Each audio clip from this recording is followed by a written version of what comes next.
ሰላም ደውላ ይሄንን ነገር ብላ አወራች ደሪ ቆይ ለምን ነገር አይሆንም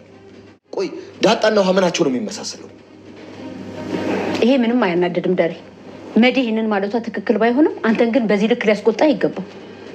ቆይ አንቺም እንደሷ ነው የምታስቢው ዳጣና ውሃ ይመሳሰሉብሻል ቢመሳሰሉ ምንድነው ችግሩ አንቺ ከዛ ጀርባ ማለት የፈለገችው ይገባሻል መሰለኝ በደንብ ይገባኛል ግን ማን ያውቃል እንዳለችው ግንኙነት ቢኖራቸውስ የምን ግንኙነት ቆይ ማርታ ምን እያልሽ ነው አንደኛ እንጀራ አታድርገኝ እንጂ ደር ምንድነው ጅል ያደረኩሽ ለምንድነው ሸፈገግ የምትለው አይቻለሁ አባዬ ስታለቅስ ነው ቆየው ቆይ ለምንድነው የምታለቅሰው አባዬ ቆይ ለምንድነው የማትናገረው የማትናገር ከሆነ አባዬ እኔ ራሱ ለማይ ነግራታለሁ እሺ ምንድነው ራሷን አይደለም ይመስላል ነው ከሷ ይልቅ እንደውም ትንሿ ነው ሀይን ይመስላል ያው እኔ መቼ የማይመሳሰል ሰው ነው የሚመሳሰልብኝ የሆነ ዲስኦርደርም አለብኝ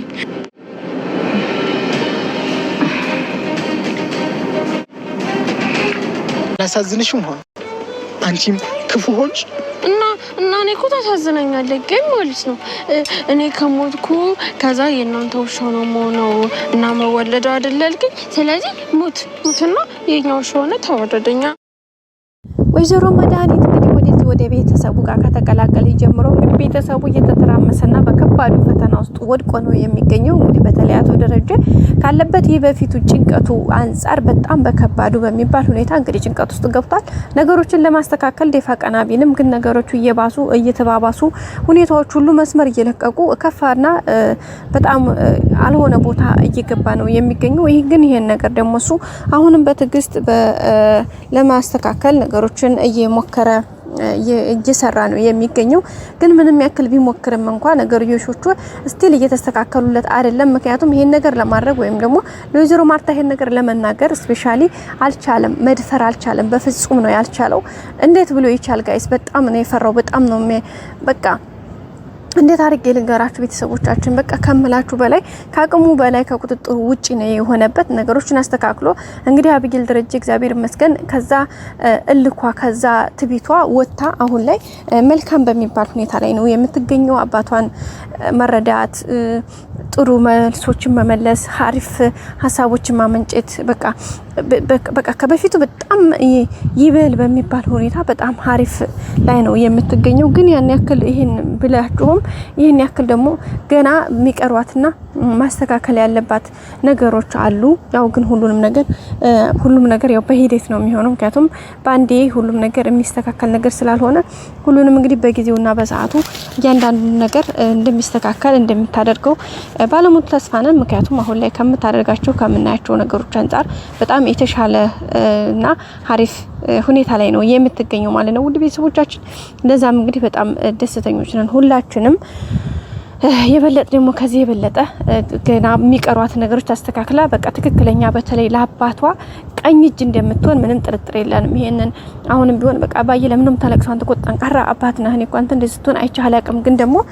ይሄን ነገር በቃ ለምንም ታለቅሰው በቃ ማስተካከል አለብህ መናገር አለብህ ለማየ ነገራት በቃ ማት ነግራት ከሆነ አሁንም እኔ ራሴ ነግራታለሁኝ ለምን ነው የምታለቅሰው በቃ አባዬ ታለቅስ ነበር እኔን ስታይ ለምን ነው ፈገግ የምትለው ለምን ነው የምትስቀው አልፈልግም እንደዚህ አይነት ማስመሰል ነገር በጭራሽ ነው የማይሆነው ምክንያቱም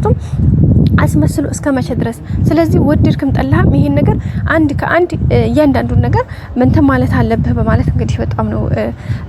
ጩሃ ሁሉ ነው የተናገረችው ግን ይሄን ሁሉ ነገር ለማድረግ እንግዲህ የሚችለውን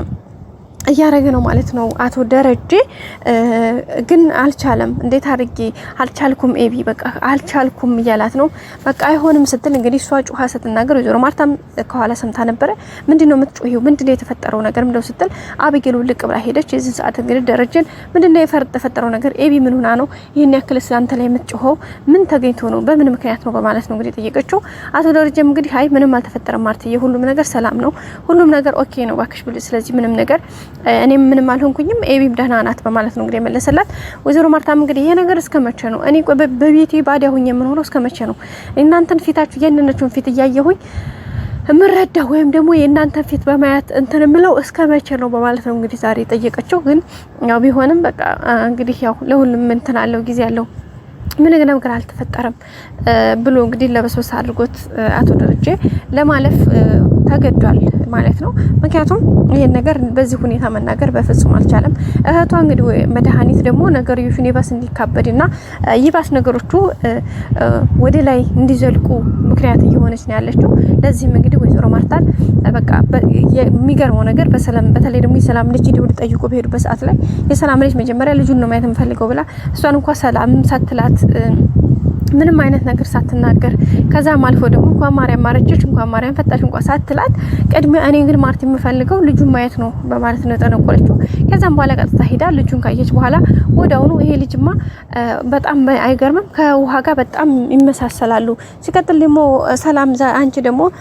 ገና አንድ ልጅ ወለድሽ አትመስልም 3-4 ልጅ ወለድሽ ነው የምትመስሊው ምናምን በቃ ያልሆነ ነገር ነበር ስትለኝ ነበረው። ያንና አማርኛ ደግሞ እንግዲህ ሰላም ለደረጀ ደውላ ነግራው ነበር። ደረጀ ደግሞ እንግዲህ ያንን ነገር ሰምቶ ማርታ ላይ ጮህባት ነበረ። ለምንድን ነው እዚህ ያደረገችው? ለምንድን ነው እዚህ ያለችው? ምን አስባ ነው? ምክንያቱም ይሄን ስትል በባለፈው ዳጣና ውሃ ይመሳሰላሉ አለች። አሁን ደግሞ የሰላም ልጅና ውሃ ይመሳሰላሉ። እሷ ውሃን ከስንት ሰው ጋር የምታመሳሰላት? ሲቀጥልስ ምን አስባ ነው? ይሄን ስትል ከጀርባ ያለው ነገር ምን እንደሆነ ጠፍቶሽ ነው እንደ ሲላት አልጠፋኝም አውቀዋለሁ። በነገራችን ላይ አንተና ሰላም ከጀርባስ ቢኖራችሁ እኔ ምንም ማጋው ጉዳይ አለኝ ብላ ነው እንግዲህ ለደረጀ የመለሰችለት። በዚህም እንግዲህ ደረጀ ማለት ምን አስበሽ ነው አንቺም እንደዛ የምታስቢው ሲላት አይ እንደዛ አስቤ አይደለም ግን ቢሆንስ ምን አውቃለሁኝ ምክንያቱም ሁኔታችሁ የምታደርጉት ነገር እየገባኝ ስላል አይደለ። በተለይ ደግሞ ሰላም ላንተ ይሄን ነገር ከመናገር ይልቅ እኔን ዛፍ ለፍታ ነግረኝም እንዴ እኔ እኮ መድኃኒት ያደረገችው ነገር ልክ ነው ብዬ ሳይሆን መድኃኒትን እዛው ይሄ ነገር ካላት ላንተ ደውላ ከበጎን ከመናገር ለኔ ለምን አልነገረችኝም በማለት እንግዲህ ማርታን በጣም ነው የተቆጣችው። ግን ያው ሁሉም ነገር ግልጽ እንደሚሆን ተስፋ አለን። ግን እዛ ድረስ አንደኛ ደረጃ በጣም እየተጎዳ ነው እንግዲህ በጣም እያለቀሰ ነው። ምክንያቱም ነገሮችን መቋቋም አቅቶታል። በዛ ላይ ደግሞ መድኃኒት የምታደርገው ነገር እንግዲህ ዛሬ አይታችኋታል። ማርቲ መቼ ነበረ ዱባይ ሄርሽው ቀኑን ወራቱን የሰላም ልጅ እንግዲህ ስንት ወር ሆነው 2 ወር ከ10 ቀን ከዛስ የተረገዘበትን እያንዳንዷን ነገር ካልኩሌት አድርጋ ልክ እንደ አብጌል ማለት ነው። ስለዚህ ይሄ ነገር የተረገዘው አብጌል እንኳን በአእምሮዋ ነው ያሰበችው። ግን እቺ ደግሞ አይሽ ማርቲ ይሄ እርግዝና የተረገዘው መቼ እንደሆነ ታውቂያለሽ? አንቺ ዱባይ በሄድሽበት ቅጽበት አንቺ ያስረገዟት የዛኔ ነው። ምክንያቱም የልጁ አባት የዛን ሰዓት ነው የሰራው ስራውን ስትላት ነበርና እና ታዲያ ይሄ የዛን ጊዜ ደረጀን ያስረገዛት እያልሽ ነው ስትላት አይ እኔ እንደዛ አልወጣኝም ግን ብቻ ግን የልጁ አባት ወይም ደግሞ ልጁ የተረገዘበት ሰዓት የዛኔ ነው አንቺ በሌለሽበት ነው ሁሉ ነገር የተፈጠረው። ስለዚህ ጠርጥሪ ባክሽን አንቺ ዝም ብለሽ ተኝተሻል ሲነግሩሽ አትሰሚም ምን አስበሽ ነው ምናምን እያለች ብዙ ነገር የተናገረችው ማርታም እንግዲህ እኔ ባሌና አምነዋለሁ ኢቭን እንኳን አይደለም በህይወት እያለሁ በሞት እንኳን ራሱ ደረጀ ጓዙን ጥሎ ቆቡን አጥልቆ ይመንናል እንጂ በኔ ላይ የትም ሴት ጉያ አይሽተለጥም በማለት ነው የመለሰችላት። አዲሱን በቀጣይ እንመጣለን። ሰላም ቆዩ። ላይክ ሼር